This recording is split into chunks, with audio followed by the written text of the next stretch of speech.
Hello everyone, welcome back to the channel. In this video I'm going to walk you through how to add featured channel to YouTube channel on iPhone and Android.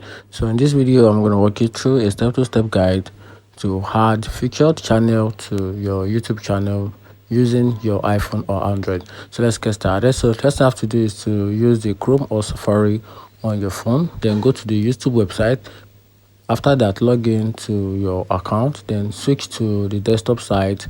On Safari, tap the A icon in the address bar, then request desktop website, and on Chrome, tap the three dots icon in the top right corner, then check the desktop site.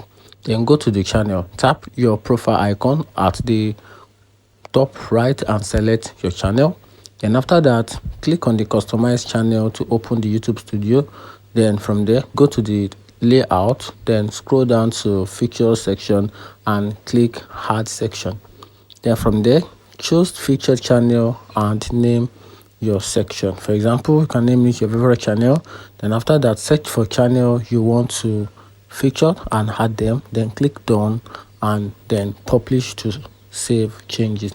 And that's a simple step on how to add feature channel to YouTube channel on iPhone on Android. Find this video helpful, turn on the notification button and follow for more.